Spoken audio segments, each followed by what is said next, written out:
Ju njohim me përmbledhjen javore të lajmeve. Kjo është Radio 7. Komisioni i Venecias i vlerësoi si abstrakte pyetjet e gjykatës kushtetuese në Maqedoninë e Veriut mbi ligjin për përdorimin e gjuhëve.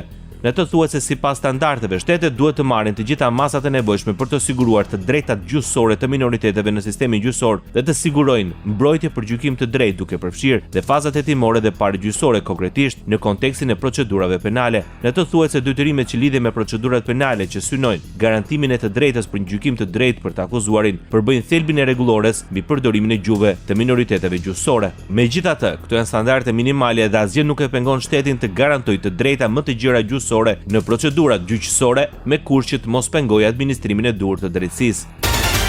Mazhoranca qeverisë në Maqedoninë e Veriut miratoi nevojën për ndryshimin e ligjit për inspektoriatin për përdorimin e gjuhëve 4 muaj pasi të punësuarit kanë mbetur pa rroga dhe pa sigurim shëndetësor e pensional. Në dhjetor të gjithë inspektorëve joj statusi i personit juridik përmes ndryshimeve në ligjin për mbikëqyrje inspektuese. Nga BD thonë se do të bëjnë çmos për të kundërshtuar miratimin e ndryshimeve ligjore. Sipas tyre, ndryshimet bëjnë që inspektoriati të jetë zgjatim politik i Ministrisë së Drejtësisë, duke u hequr ligjërisht mbrojtja me ligjet e veçanta. Ekonomi.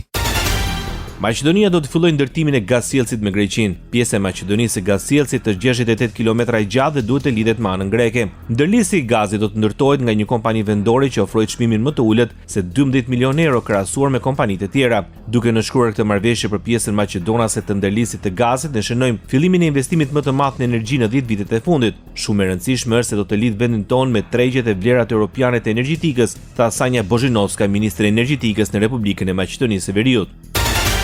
Vlen ofron përpjekjet për thithjen e investimeve të huaja në Republikën e Maqedonisë së Veriut. Në një kumtesë për mediat, ministri për çështjet europiane Orhan Murtezani njoftoi se ditëve të fundit ka qëndruar në Japoni për të zhvilluar takime të frytshme me përfaqësuesit e agjencisë japoneze për bashkëpunim ndërkombëtar dhe personalitetet e rëndësishme e biznesmen në Japoni. Nga Vlen thonë se takimet të tilla shënojnë një moment të rëndësishëm në marrëdhëniet mes dy vendeve. Deri më sot Japonia ka investuar $421 milion në projekte kyçe për zhvillimin e Maqedonisë së Veriut, thonë nga koalicioni Vlen.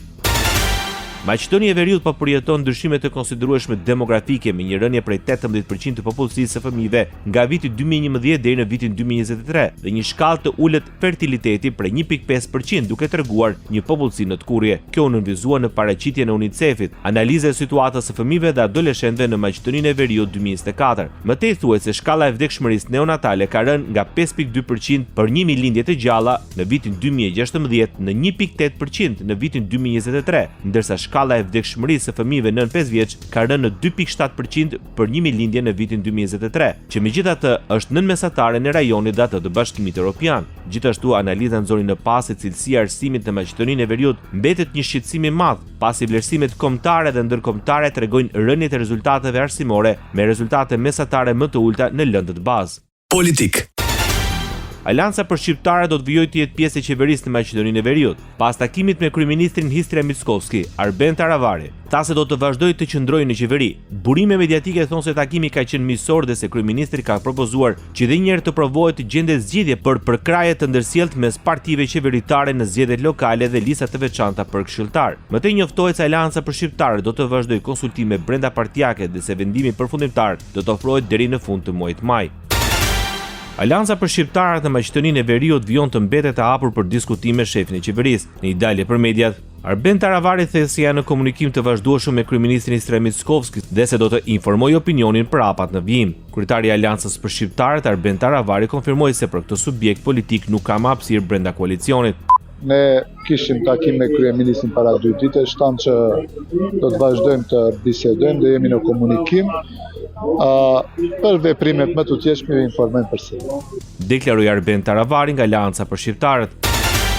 Kryetari i Aliancës për shqiptarët në Republikën e Maqedonisë së Veriut deklaroi se për momentin kjo forcë politike ka vetëm një vendimarrje, daljen me kandidat më vete në zgjedhje për këshilltar komunal, ndërsa mbetet të hapur mundësia për bashkëpunim për kryetar komunash.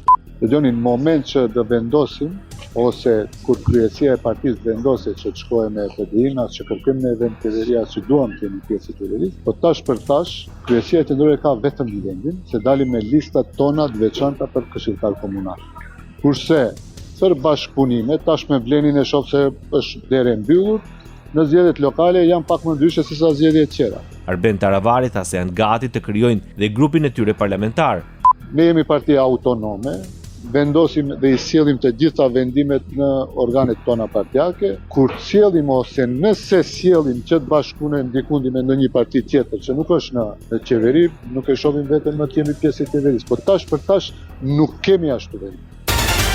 Koalicioni Vlen akuzon Arben Taravarin për kontrabandim të deputetëve. Nga Vlen thonë se Taravari dëshiron të shkojë në kazanin e BDI-s ku vlon krimi dhe korrupsioni. Tani është koha për reflektim të gjithë deputetët, antarët, aktivistët të pozicionohen në anën e dur, aty ku ishin, thuhet në reagimin e koalicionit qeverisës në Republikën e Maqedonisë së Veriut, ndërsa Bekim Qoku pritet të jetë kryetari i ri grupit parlamentar të koalicionit Vlen.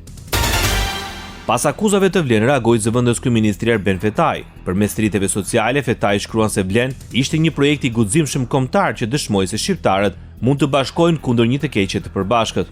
Ai tha se Alianca për shqiptarët do të mbetet besnike ndaj rrugës së arbrit të dinjitetit dhe guximit dhe se me vullnet të ndërsjellët mund ta gjejnë formulën për të çliruar çdo komunë shqiptare nga keqeverisja e BDI-s. Për këtë mision do të vazhdoj të luftoj pa i sharë ata me të cilët e sollën ndryshimin, pa u përkulur, shkruar Arben Fetaj. Kryetari i Lëvizjes Besa Bilal Kasami tha për Arben Taravarin se do të jetë ministri i shëndetësisë në ndonjë ditë, ndërsa lart kuptohet se Alianca është të përçarë pasi sipas tij zëvendës kryeministri Arben Fetaj ka një mendim ndryshe nga kryetari i tij. Ne po e shohim në opinion që ministri Arben Fetau është zëri ndryshe ka disa veprime të kryetarit të Aleancës. Ne urojmë që ky zë ndryshe në Aleancë të jetë i fuqishëm dhe sigurisht edhe një herë ne do të dëshironim që edhe më tutje Aleanca për shqiptarët të jetë pjesë e koalicionit të Vlen, pjesë e qeverisë, por në asnjë moment me element të cilët kanë bashkëpunuar dhe vazhdojnë të bashkëpunojnë me Ali Ahmetin dhe BDI-n. Shumica parlamentare në Republikën e Maqedonisë së Veriut e kryesuar nga VMRO DPMNE pret që Alianca për shqiptarët e Taravarit të vazhdojë të jetë pjesë e qeverisë. Deputeti Bojan Stojanovski thotë se dalja e Aliancës për shqiptarët nga qeveria do të rrezikojë funksionimin e shumicës parlamentare, edhe pse më herët u dha mundësia për të diskutuar edhe një herë me organet partijake. Stojanovski thotë se jo të 5 deputetët e Aliancës për shqiptarët duan largimin nga shumica.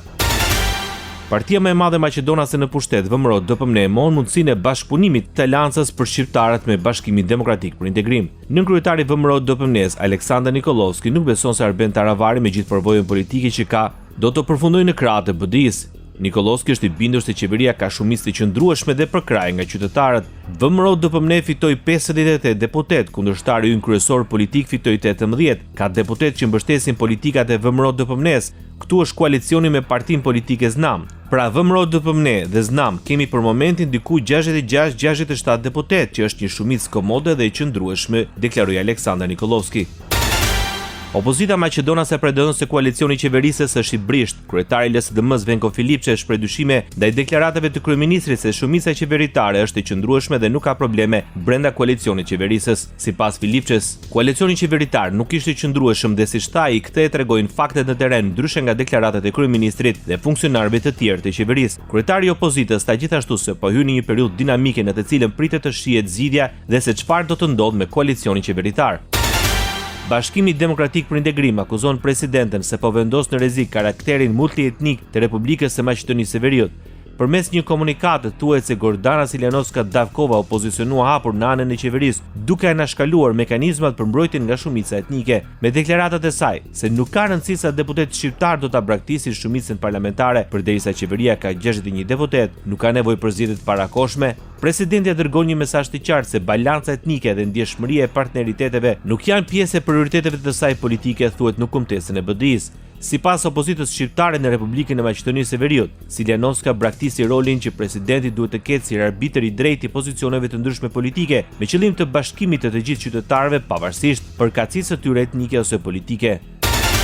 Bashkimi Demokratik për Integrim akuzon Vlen se në përpjekje për t'i bërë qefin kryeministrit po poshtron shqiptarët. A jeni të vetëdijshëm se për shkak të mungesës së mekanizmave të balancimit, shqiptarët janë pothuajse tërësisht të përjashtuar nga proceset të institucionet publike, apelojnë nga BDI për koalicionin qeverisës në Maqedoninë e Veriut. Sipas saj, partitë e Vlenit harojnë se mandati nuk ua jep Histria Mickovski, por votuesi shqiptar, i cili në fakt nuk ua ka dhënë fare. Ndoqët për mbledhjen javore të lajmeve. Kjo është Radio 7, zëri pozitiv i qytetit.